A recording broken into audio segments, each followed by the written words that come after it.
शांति। बाबा के इस बेहद घर में आते ही स्वयं की चेकिंग हो जाती है। अपने अपने स्थानों पर रहते हर ब्राह्मण आत्मा पुरुषार्थ तो करता ही है, लेकिन जब बेहद में आते हैं, अनेकानेक भाई बहनों से मिलना होता है, उनके अनुभवों को हम सुनते हैं, तो लगता है कि अभी कुछ हमें भी चेंज करना चाहिए। चेकिंग बहुत आवश्यक है अपने आप को परिवर्तन करने के लिए। वैसे भी जब कोई ऊंची चढ़ाई पर या फास्ट स्पीड में जाना चाहता है तो बार बार अपनी गाड़ी की ब्रेक को चेक करता है। ब्रेक लगाता नहीं है सब जगह, लेकिन चेक ज़रूर करता है कि अगर आवश्यकता पड़ेगी तो अपनी सेफ्टी के लिए, एक्सीडेंट से बचने के लिए ब्रेक हमारी पावरफुल है। तो इस ब्राह्मण जीवन में भी हर एक आत्मा नंबर 1 में आना चाहती है। हर एक का यही लक्ष्य रहता है कि हम ब्राह्मण सो फरिश्ता सो देवता बने, हम ब्रह्मा बाबा के समान बने, संपन्न बने, संपूर्ण बने। और उसी लक्ष्य के प्रमाण हर एक पुरुषार्थ की रेस करता है, बाबा की बताई हुई श्रीमत को संपूर्ण रीति से पालन करता है। अगर कभी कोई ऊंची मंजिल बनानी होती है तो मंजिल ऊपर चढ़ाने के पहले हमेशा ध्यान जाता है इसका फाउंडेशन कितना गहरा है। अगर हम अपनी ऊंचे से ऊंची प्रारब्ध बनाना चाहते हैं तो हमें भी चेक करना चाहिए कि हमारे ज्ञान और योग का फाउंडेशन कितना मजबूत है। बिना फाउंडेशन के ऊंचाई की मंजिलें, कई मंजिलें तैयार नहीं हो सकती। इसलिए चेकिंग करना बहुत बहुत आवश्यक है। जितना हम चेक करते हैं, अपने ऊपर नज़र जाती है, अपनी जांच करते हैं, उतना ही संकल्प आता है कि मैंने लक्ष्य क्या लिया है और मेरे अंदर लक्षण कहाँ तक आए हैं। अगर लक्ष्य के प्रमाण लक्षण हैं तो खुशी रहती है, उमंग उत्साह रहता है। और अगर कई बार कई ब्राह्मण आत्माएं चेकिंग कर लेती हैं लेकिन चेंज नहीं कर पाती, और चेंज न होने के कारण चलते चलते दिल शिकस्त हो जाती हैं। दिल शिकस्त की बीमारी भी बहुत फास्ट गति से फैलती है। आजकल हम आप सब जानते हैं, देख रहे हैं, कलयुग के अंतिम समय में एक और दिल की, हार्ट की बीमारी, पता ही नहीं चलता है कब किसको अटैक आएगा। दूसरी तरफ कैंसर, उसकी गांठें बनती जाती, और जब लास्ट स्टेज पर पहुंचता है तब पता चलता है। अगर चेक नहीं करें, बार बार चेकिंग न कराई जाए, इसलिए डॉक्टर्स कहते हैं कम से कम 6 मास में एक बार अपनी चेकिंग अवश्य करा लो, सेफ्टी के लिए। शरीर की चेकिंग भी ज़रूरी होती है, और जो उसमें कमी होती है, कोई विटामिन्स की, कोई दवाई की, उसी के अनुसार उसकी पूर्ति करते हैं। तो हम सबको भी बाबा कहते हैं, बच्चे बीच बीच में अपने आप को चेक जरूर करो। चेक करने की आदत होनी चाहिए। कई बार हम चलते तो रहते हैं, हम समझते हैं हम बिल्कुल ठीक चल रहे हैं, हमारा मार्ग बिल्कुल ठीक है, हम जैसे हैं वैसे हैं, बहुत अच्छे हैं। कई ब्राह्मण आत्माएं अलग अलग पुरुषार्थ करती हैं, सेवा केंद्र पर नहीं आएंगी, मधुबन में नहीं आएंगी, संगठन में नहीं आएंगी, और कहते बाबा जो कहता है वो मैं कर रहा हूँ, मेरा पुरुषार्थ बिल्कुल ठीक है। ये जांच करने का तरीका ठीक है, गलत है। इससे जांच नहीं हो सकती है। जब तक हमारे सामने कोई दर्पण न हो तब तक अपने आप को परखा नहीं जा सकता। इसलिए बाबा ने अपने बच्चों को सबसे पहले ज्ञान का दर्पण दिया। ज्ञान का दर्पण जिसके आधार से हम अपने आप को परख सकते हैं, जांच कर सकते हैं, चेक कर सकते हैं कि जो बाबा चाहता है, जैसे बाबा की श्रीमत है, क्या वैसे ही मेरे कर्म हैं। बाबा की चाहना और हमारे कर्म, इन दोनों में अंतर तो नहीं है। श्रीमत जो कह रही है क्या हर कदम, संकल्प, बोल और कर्म उसी श्रीमत प्रमाण चल रहे हैं, उसकी निशानियां भी हमें अनुभव होती हैं, दिखाई देती हैं। एक बहुत सूक्ष्म चेकिंग है। एक ज्ञान का दर्पण है, दूसरा बाबा कई बार कहते हैं, एक बहुत सुंदर शब्द बाबा की मुरलियों में आता है, मधुबन बेहद घर आप बच्चों के लिए शीश महल है। जैसे शीश महल देखे होंगे, चारों तरफ कांच ही कांच होते हैं और उसमें अपने वैरायटी रूप दिखाई देते हैं। तो मधुबन शीश महल में आने से भी अपनी जांच हो जाती है कि मैं क्या हूँ और मुझे क्या बनना है। तीसरा, हमारी बाबा की नंबर 1 बाबा जो कहते हैं मैग्नीफाई ग्लास, एक सूक्ष्म दिल के अंदर जितनी स्वच्छता आती जाती है, पवित्रता आती जाती है, तो छोटी छोटी कमियां, कमजोरियां, संस्कार अपने आप महसूस होते हैं, दिखाई देने लगते हैं। तो भी एक दर्पण बन जाता है, दिल दर्पण है, और उस दिल दर्पण में हमें अपनी कमी, कमजोरियां, संस्कार भिन्न भिन्न रीति से पता चलती हैं। चौथा, हमारे आगे एक बहुत सुंदर कसौटी है।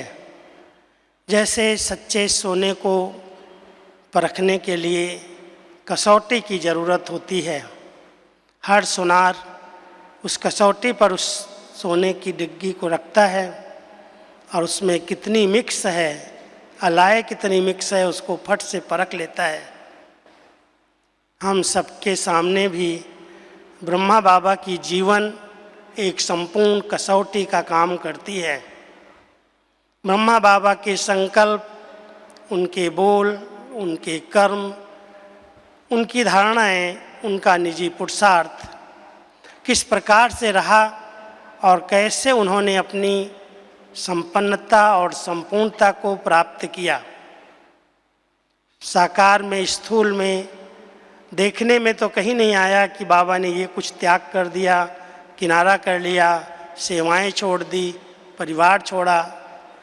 सबके बीच में रहते हुए, कर्म करते हुए, इतनी जवाबदारियां संभालते हुए ब्रह्मा बाबा ने कैसे गुप्त पुरुषार्थ करके अपने आप को संपन्न और संपूर्ण बनाया, वो हमारे सामने एक बहुत सुंदर उदाहरण है, एक कसौटी है जिसको हम सब अपने सामने रखते हैं कि बाबा ने ऐसे किया।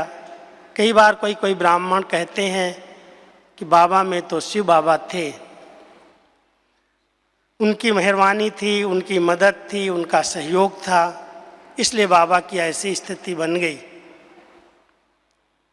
और कई बाबा के ब्राह्मण बच्चे नए हैं, उन्होंने बाबा को नहीं देखा, लेकिन हमारी दादियाँ हम सबके सामने एक इतना सुंदर उदाहरण बन करके आई, जो बाबा के नक्शे कदम, हर कर्म को, हर कदम को उन्होंने फॉलो किया और फॉलो करके बता दिया कि जैसे ब्रह्मा बाबा थे ऐसे ही उन्होंने अपनी जीवन को बना करके हमारे सामने एक बहुत सुंदर उदाहरण प्रस्तुत किया। इतनी सेवाएं, इतना कार्य, ब्रह्मा बाबा से भी अधिक जवाबदारियां हमारी दादियों के सामने आई। कितना विस्तार हुआ सेवाओं का देश और विदेश में, सब कुछ सेवाओं को संभालते, देखते, कई परिस्थितियों को, कई पेपर्स को पार करते हुए उन्होंने कैसी अपनी श्रेष्ठ स्थिति बनाई। एक रस, अचल, अडोल, कभी कोई बात में हिले नहीं, डुले नहीं, एक बल, एक भरोसा, पार करके, पास हो करके हमारे सामने एक बहुत सुंदर उदाहरण प्रस्तुत किया। हम आज आपको अपनी दादी प्रकाश मणि जी की एक दो बातें सुनाना चाहता हूँ। 2-3 वर्ष तक, 2004 से 7 तक दादी जी को मैंने संपूर्ण बनते हुए अपनी आंखों से देखा, क्योंकि वास्तव में जब से मैं मधुबन में रहा 10-11 वर्ष तक बहुत समीप दीदी जी के साथ था, दीदी मनमोहिनी जी के साथ, और उनके अव्यक्त होने के बाद दादी जी की हर सेवा में सहयोगी बनने का भाग्य मिला। और उसमें विशेष सेवा जो इंटरनल पत्र व्यवहार की थी, जितने यज्ञ में पत्र आते थे उनको पढ़ना, उनका जवाब देना, उसका उत्तर दादी से पूछना, उसके कारण मैं रोज़ 1-2 घंटा दादी के समीप बैठता था, एक साथ बैठता था और काफ़ी गहरी आपस में बातें रूह रिहान होती थी। दादी जी जब अंतिम समय में 3 वर्ष तक माउंट आबू नहीं जाती थी, कुछ स्वास्थ्य के कारण, ऑक्सीजन की कमी के कारण, लेकिन दादी का एक गुप्त पुरुषार्थ था। एक दिन की बात मैं आपको सुनाता हूँ। दादी जी एक दिन सोफे पर बिल्कुल ऐसे एकांत में ऐसे आंख बंद करके बैठी थी, और मैं आया तो देखा दादी बहुत बिल्कुल अलग होकर के बैठी हैं, कोई हलचल नहीं है, बहुत गहरी साइलेंस में हैं। तो मैं साथ में ही सोफे पर ही, बड़ा सोफा था, मैं दादी के साथ बाजू में बैठ गया। काफ़ी समय तक दादी ने मुझे नहीं देखा, तो मैंने सोचा कि दादी जी को थोड़ा हिला के देखूं। तो मैंने दादी जी को ऐसे हाथ से थोड़ा सा हिलाया, और दादी जब ऐसे आँख खोली और ऐसे ही देखा मुझे, कहती हैं, कुछ काम है क्या, कुछ कहना है? तो मैं जो कहने गया था वो तो भूल गया। हमने कहा दादी कहना कुछ नहीं है, लेकिन मुझे आपसे जानना है आप क्या कर रही थी, आप क्या कर रही थी, इतना गहरी साइलेंस में कहाँ खोई हुई थी, क्या कर रही थी? तो दादी बहुत मुस्कुराई और कहती बताऊं? कहा हाँ दादी मुझे जानना है। कहती आज बाबा की मुरली सुनने के बाद मैं यहाँ बैठी और मैं अपने इस हीरे को, अब जांच की तरीका देखो, आप सब जांच करना, अपना परखना। तो दादी ने ऐसे हाथ किया ऐसे, और कहती है इस हीरे को मैं ऐसे सामने निकाल करके और अपने दिव्य नेत्र से उसे चारों तरफ से देख रही थी। काफ़ी समय तक मैं देखती रही कि इस हीरे में कोई डिफेक्ट तो नहीं है। चारों तरफ मैंने बहुत देर तक देखा और मुझे कोई डिफेक्ट नज़र ही नहीं आ रहा था। तो मेरे सामने मेरा बाबा आया और बाबा कहता है, बच्ची क्या देख रही है? ये हीरा तो बहुत वैल्यूबल है, इसमें कोई डिफेक्ट नहीं है।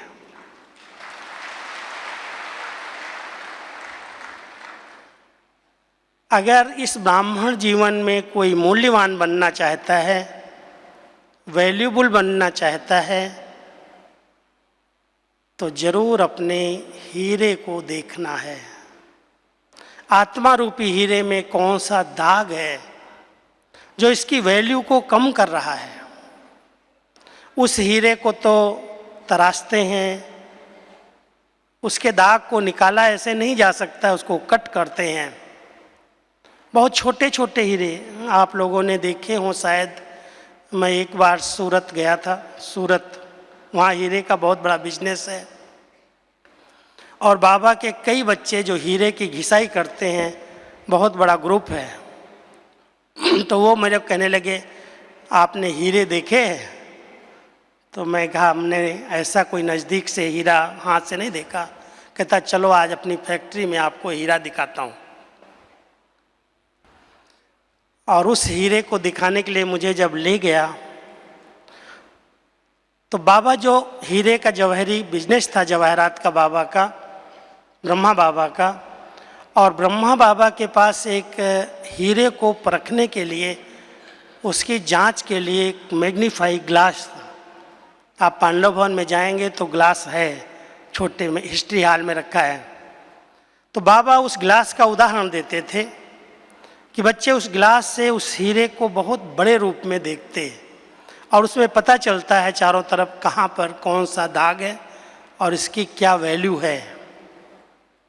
अभी साइंस का युग है, अभी उस ग्लास की ज़रूरत नहीं है।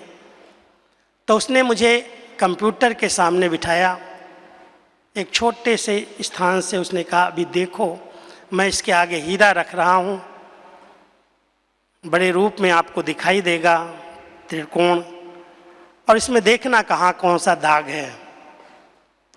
उसने बहुत ध्यान से मुझे दिखाने की कोशिश की, लेकिन वो बहुत छोटा सा हीरा था।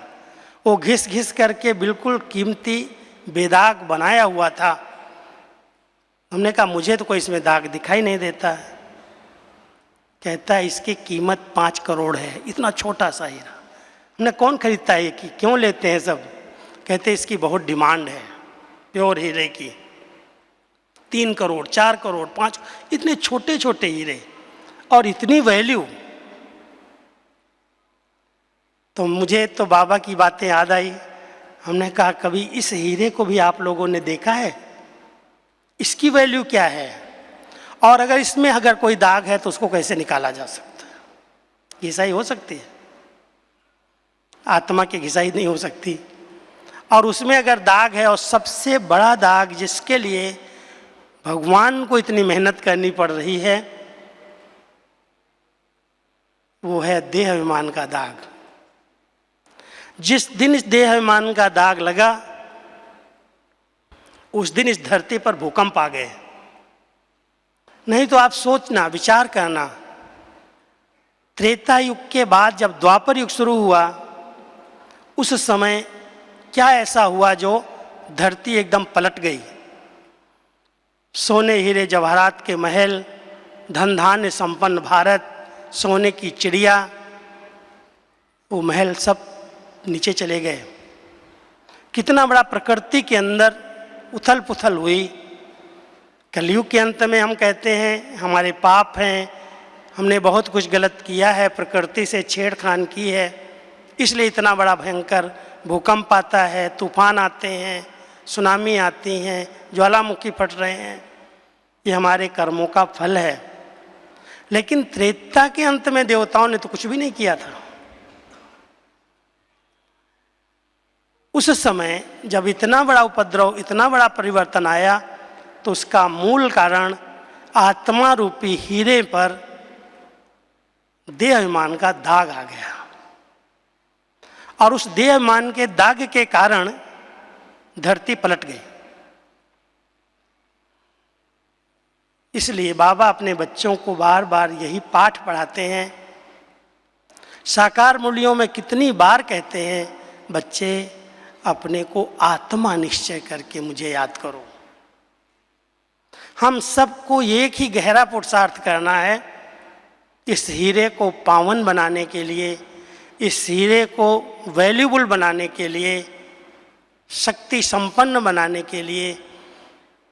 ये जो सूक्ष्म दाग है देह मान का, देह को देखना, देह के बारे में चिंतन करना, देह के संबंधों में फंसे रहना, कहीं लगाव, कहीं झुकाव, कहीं टकराव, कहीं प्रभाव, क्या क्या है देह अभिमान। किसी से ईर्ष्या, किसी से जेलसी, किसी से लगाव, किसी से वैर, किसी से विरोध।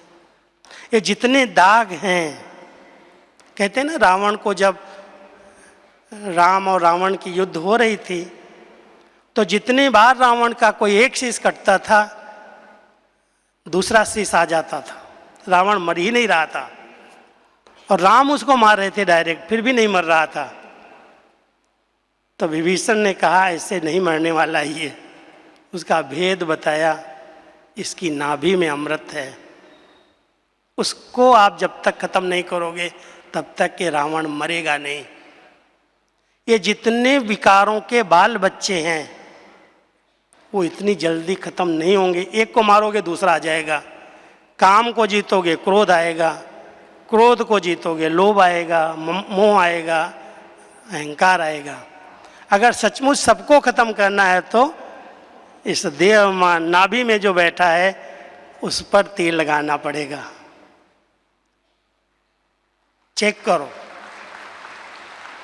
एकांत में बैठ करके, ऐसे बैठ करके देखो कि देह अभिमान का, देह भान का, देह अहंकार का, तीन चीज़ें।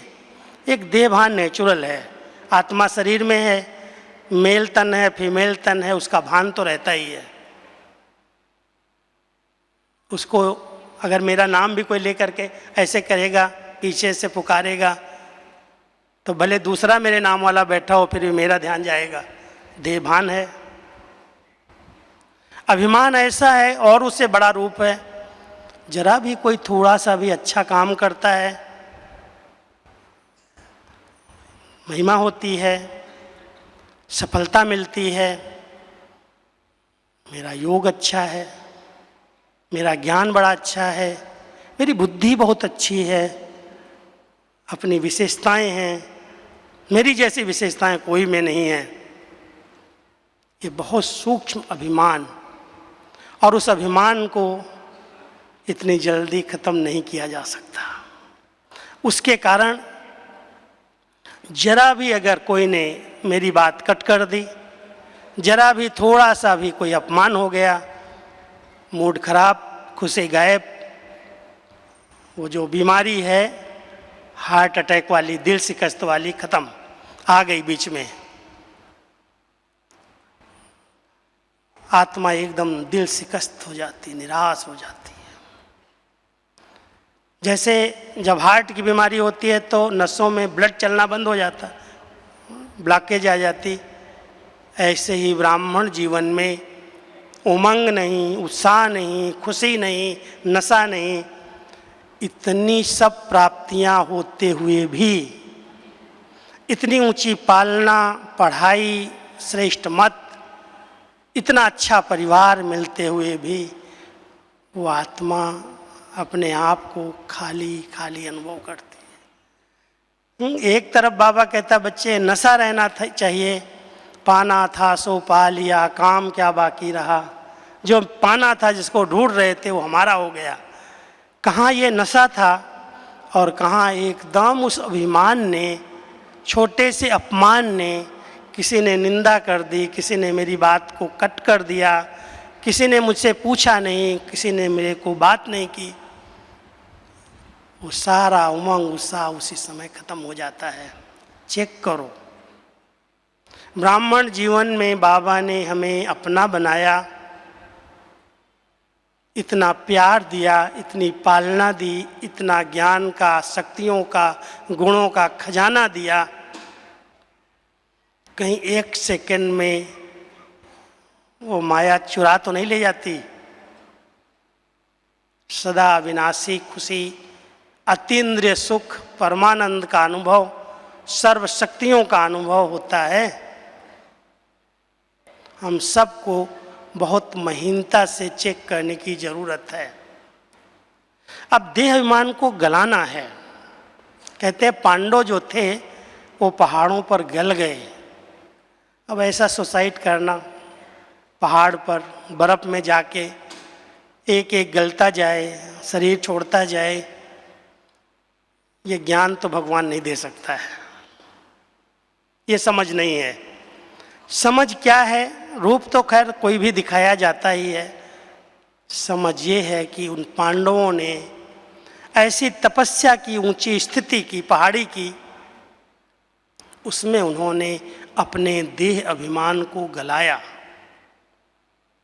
जब आत्मा अपने आत्मिक स्वरूप में स्थित रहती है, बार बार इस शरीर से अशरीरी डिटैच होने का अभ्यास करती है, तो धीरे धीरे देह की दृष्टि, दैहिक वृत्ति, दैहिक संस्कार परिवर्तन हो जाते हैं।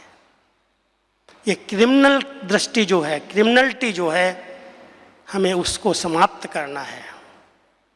देह के ऊपर आकर्षित हो जाना, देह को देखते ही वृत्तियां चंचल हो जाना, भावनाएं बदल जाना।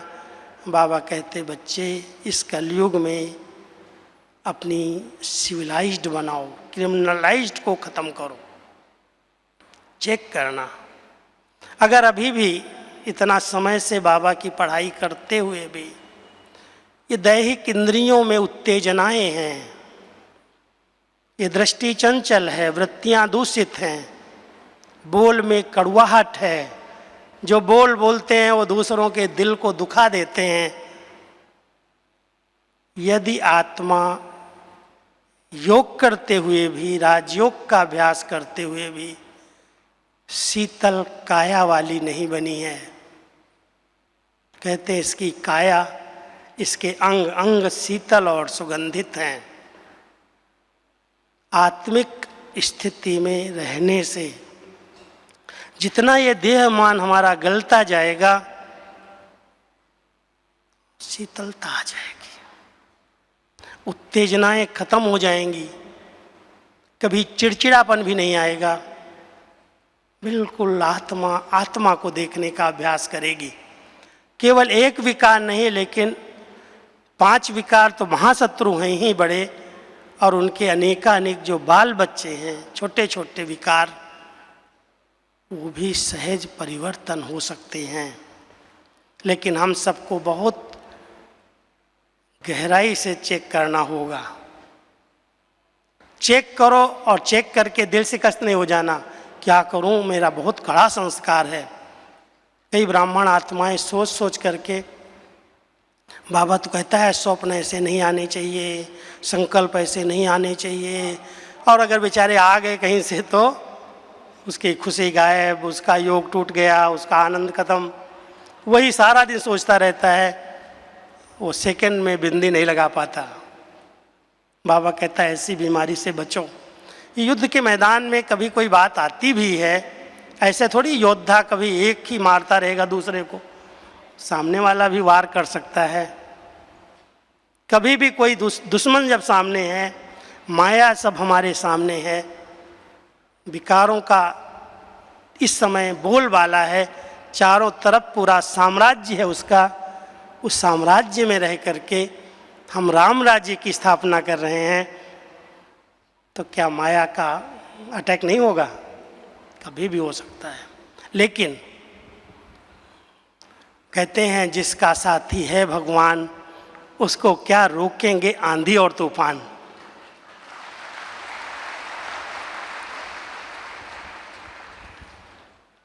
चार बातों के आधार से मैं आपको बाबा की मदद का, विजय का अनुभव करने की बहुत सुंदर छोटे छोटे स्लोगन्स के रूप में बताता हूँ।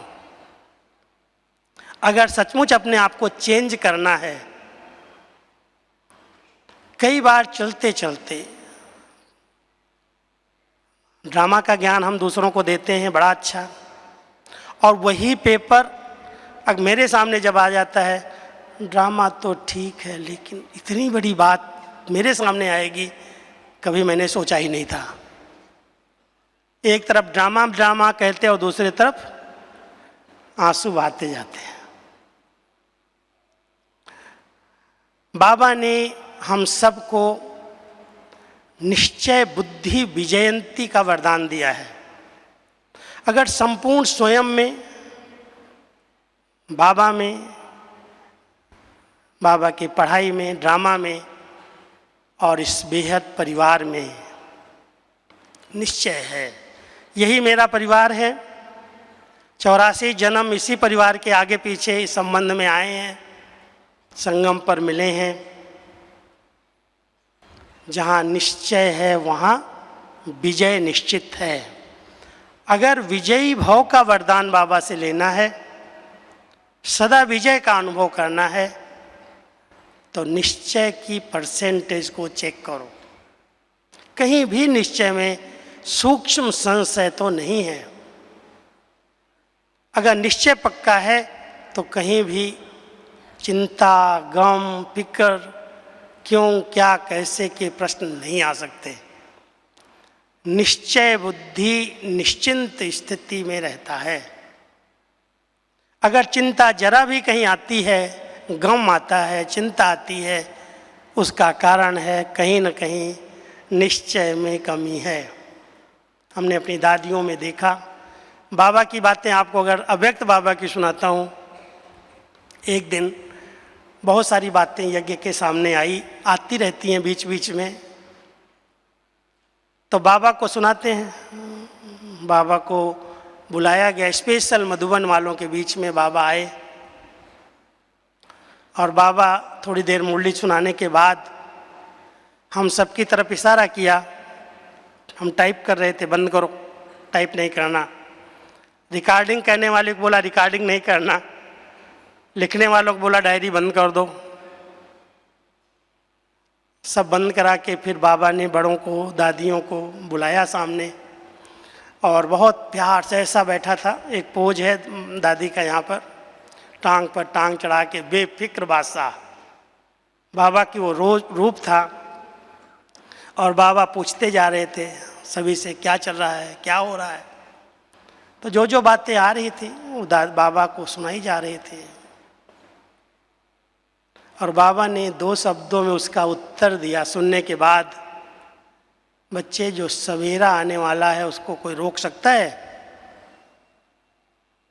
ये सब बातें आएंगी, कलयुग है, अंधकार है, लेकिन सवेरा जो आने वाला है उसको कोई नहीं रोक सकता। जो सतयुग बनाने के लिए आप सब निमित्त हो, स्वर्णिम युग बनाना ही है और उसको आना ही है, तो इन बातों का चिंतन क्यों करते हो? बेपरवाह बादशाह बनो। जहाँ कोई कमी है, जहाँ कुछ परिवर्तन करना है, वहाँ परिवर्तन करो। बाकी कोई प्रकार का न चिंतन करो न वर्णन करो।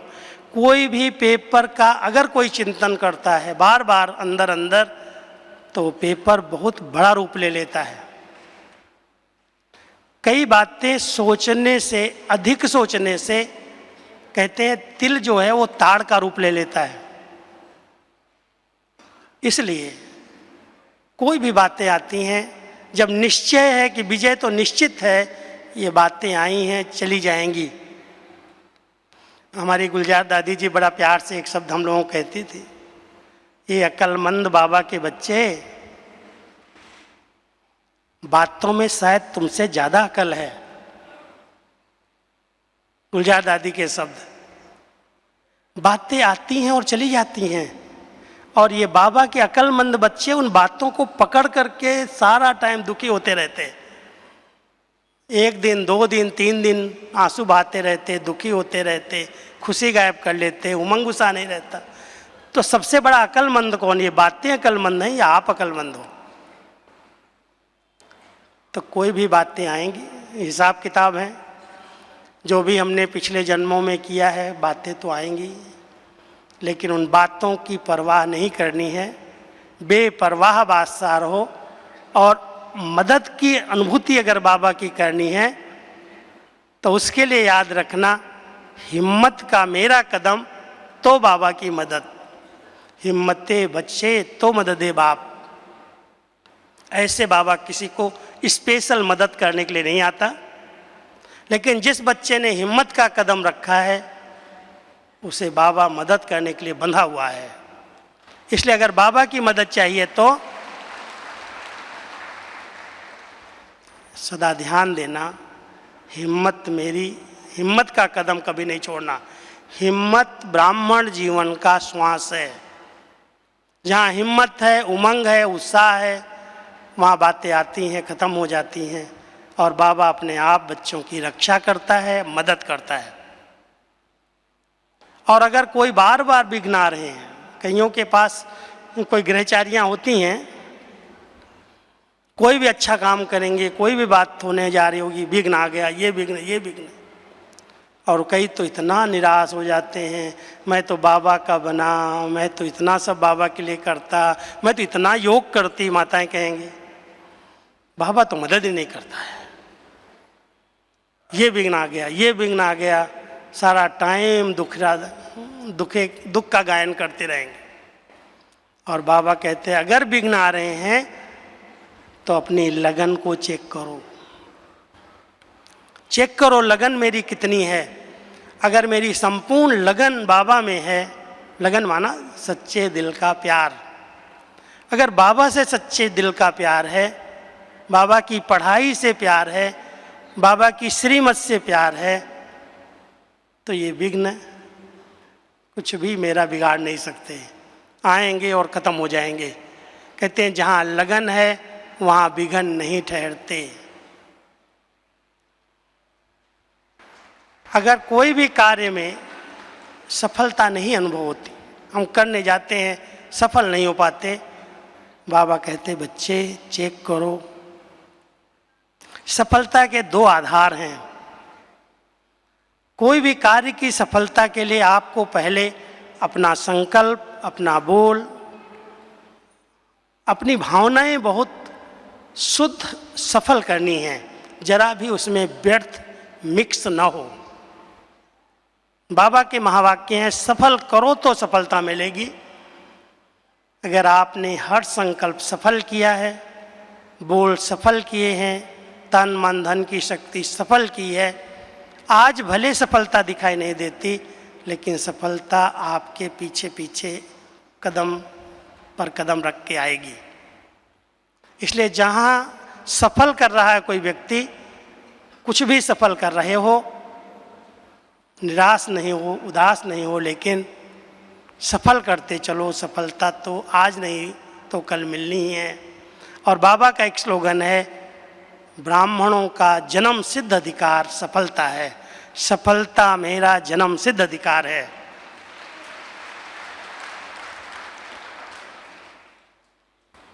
दूसरी बात है दृढ़ता। कोई भी बात अगर लगता है ये मेरे ब्राह्मण जीवन के लिए ठीक नहीं है, ये मेरे लक्ष्य के प्रमाण नहीं है, हमारा लक्ष्य कितना ऊंचा है। बाबा हमें पढ़ाई पढ़ा रहा है सर्वगुण संपन्न, 16 कला संपूर्ण, संपूर्ण निर्विकारी, मर्यादा पुरुषोत्तम, डबल अहिंसक, ये हमारी पढ़ाई का एम ऑब्जेक्ट है। और हम चेक करते हैं अभी भी विकार सता रहे हैं, गुणों का अनुभव ही नहीं होता है, कलाएं पता नहीं कितनी हैं या नहीं हैं। आप सभी इस प्रकार की चेकिंग नहीं करो जो निराश हो जाओ। चेकिंग का अर्थ ही है चेंज हो जाना।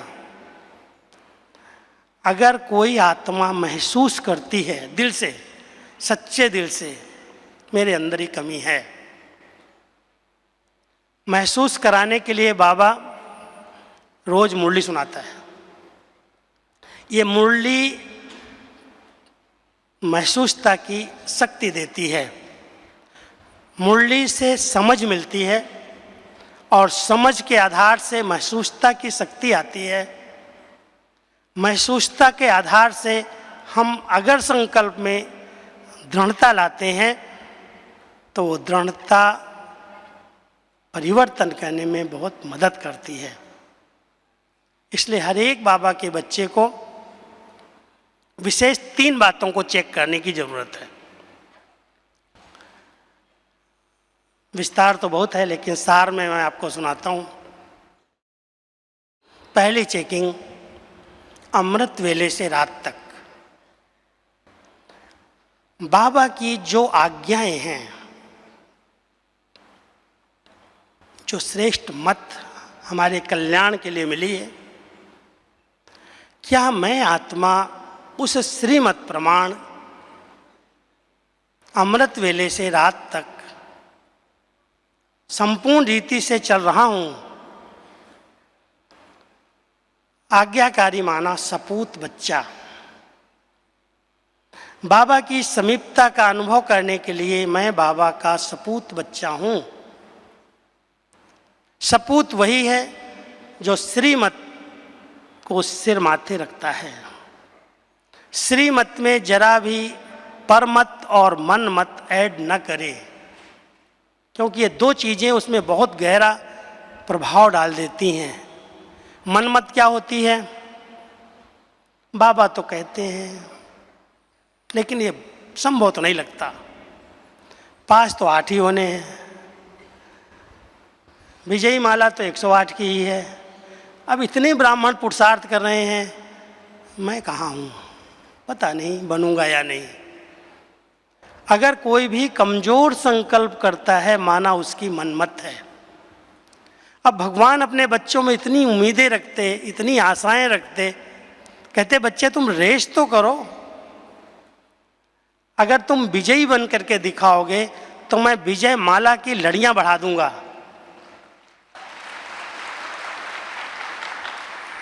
अब बाबा इतना आश्वासन देते, लेकिन श्रीमत में मनमत मिक्स करने वाले कमजोर संकल्प के कारण अपने आप का परिवर्तन नहीं कर पाते।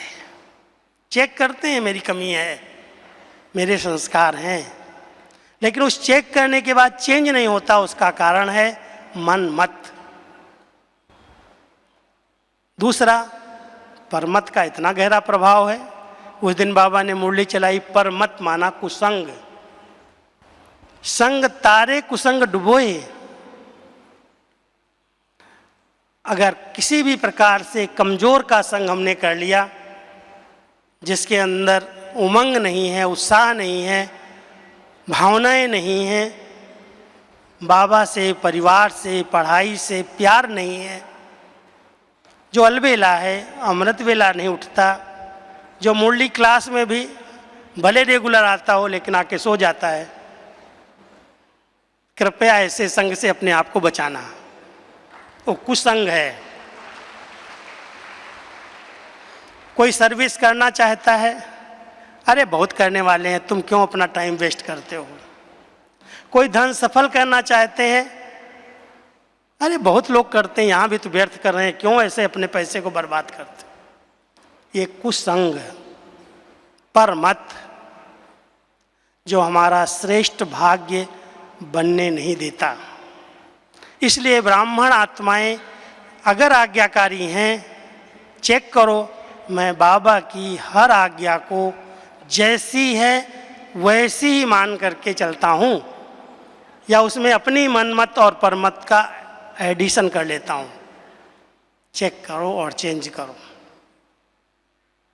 दूसरा है संबंधों में वफादारी। बाबा हमेशा वफादार उसको कहते हैं, पति पत्नी के संबंध को। एक व्रता, पिता व्रता, पतिव्रता को कहते हैं, ये वफादार है। संगम युग पर हम सब ब्राह्मणों ने अपने सर्व संबंध एक बाबा से जोड़े हैं। माता, पिता, बंधु, सखा, स्वामी, सतगुरु। और बाबा यहाँ कहता बच्चा भी बना लो, साथी भी बना लो। और खास करके जो पवित्रता की स्टेज है, एक के सिवाय कोई भी आत्मा के लगाव और प्रभाव में अगर हम नहीं आते हैं, कितनी भी कोई विशेष आत्माएं हैं, सहयोगी हैं, स्नेही हैं, बहुत स्नेह से सेवाएं दे रही हैं, बाबा कहते हैं अगर तुम उनसे प्रभावित हो गए, उनकी आकर्षण में आ गए, तो तुम वफादार नहीं हो। वफादार माना एक के सिवाय और किसी दूसरे में आंख न जाए। सबसे पहले नंबर में कोई भी बात आ जाए,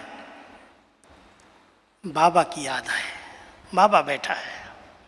डॉक्टर की याद आए, जज की याद आए, वकील की याद आए, कोई भी परिस्थिति आई, व्यक्ति अगर याद आ गया तो बाबा मुस्कुराता है और किनारा कर लेता है।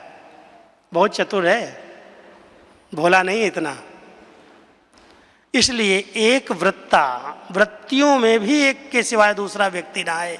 बाबा हर बच्चे को मदद करने के लिए बंधा हुआ है, लेकिन वफादारी चाहिए, सच्चाई चाहिए अंदर की।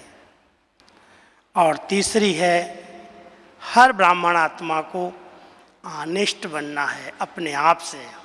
बहुत फेथ, ऑनेस्टी यही है कि मैं जो हूँ, जैसा हूँ, पहले मैं स्वयं को चेक करूं, क्या जैसा बाबा चाहता है, जो बाबा कह रहा है वो मैं कर रहा हूं, या मेरी कथनी और कहनी अलग अलग है। मैं दूसरों के आगे तो बहुत अच्छा क्लास कराऊं, लेक्चर करूं, बातें करूं, और मैं खुद ही युद्ध में चल रहा हूं, मेरी खुद ही करनी अलग है। अगर कथनी और करनी में समानता नहीं है तो ये वास्तव में स्वयं से ऑनेस्टी नहीं है, ईमानदारी नहीं है। हम जितना अपने आप को ईमानदार रखते हैं, बाबा देखता है ये मेरा बच्चा ऑनेस्ट है, सच्चा है, जैसा है वैसा है, लेकिन मेरा है। ऑनेस्ट बच्चे पर बाबा की बहुत ब्लेसिंग्स रहती हैं।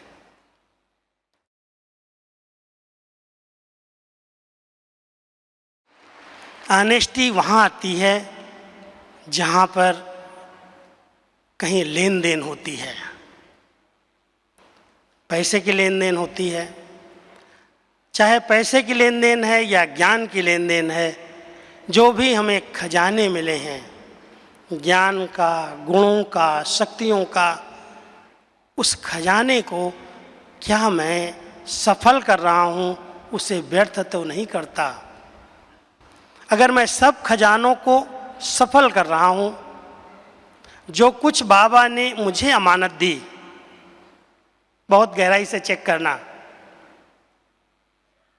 ये तन उसकी अमानत है, ये मन उसकी अमानत है। अगर कोई स्थूल धन भी मिला है तो उसकी अमानत है। ऑनेस्ट वो है जो उस अमानत में कहीं भी ख़यानत न करे, उसकी है, और उसने अगर हमें संभालने के लिए दी है तो मैं उस पर संभालूं, और इतना ट्रस्ट हो, इतना ट्रस्टी बन करके संभालूं जो उसमें वृद्धि हो, उसका विस्तार हो, उसमें कहीं खोट न पड़े, कमी न पड़े, उसको कहते हैं ऑनेस्ट है। हम सब बाबा के बच्चे अपनी इन्हीं तीनों बातों को चेक करें, और अगर कमी है, आज्ञाकारी बनने में कमी है, वफादार बनने में कमी है, ईमानदार बनने में कमी है, तो उस कमी को आज के दिन ही चेक करो और चेंज कर लो। तब तो बाबा खुश होगा, आपको दुआओं से भरपूर करेगा। लेकिन सूक्ष्म चेकिंग के लिए और चेंज करने के लिए 4 चीज़ें बहुत ज़रूरी हैं। चेक वही कर सकता है जो एकांत प्रिय है, जो अंतर्मुखी है। अगर वो बाह्यमुखी है, बहुत ज़्यादा वाचा में आता है, हंसी मजाक इधर उधर की बातों में रहता है, वो कभी अपनी कमियों को महसूस ही नहीं कर पाता है, अपने आप को देख ही नहीं पाता, और कईयों के पास तो इतनी सेवाएं हैं जो अपने को देखने का समय नहीं है। बाबा कहता है ऐसी सेवाओं से क्या फायदा जो अपनी स्थिति को बिगाड़ रहे हो। अगर सेवाओं में हमारी स्थिति नीचे ऊपर हो रही है तो वास्तव में वो सेवा नहीं है। खूब सेवाएं करो, बाबा मजा कहता है खूब करो, बाबा का बहुत बड़ा सेवा का फील्ड है, सेवाएं बहुत भाग्य हैं, लेकिन सेवाएं हमारी आंतरिक स्थिति को कहीं डगमग न कर दें, अंडरलाइन करना। और उसके लिए एकांत प्रिय बनो। एकांत का एक मतलब नहीं जंगल में चले जाओ, लोगों से किनारा कर लो, परिवार को छोड़ दो। बाबा ने वो एकांत हमें नहीं सिखाई है। सबके बीच में रहते हुए बुद्धि से एक के अंत में एक की याद में खो जाओ, एक की याद में प्यार में समा जाओ। ऐसी एकांत, मन और बुद्धि की एकाग्रता, मन और बुद्धि एकाग्र हो जाएगी, जो सोचेंगे वही देखेंगे। मन और बुद्धि की स्थिरता ही, एकाग्रता ही परिवर्तन का आधार है। एकाग्रता से ही प्रयोग किए जा सकते हैं। योग के प्रयोग के लिए भी एकाग्रता बहुत जरूरी है।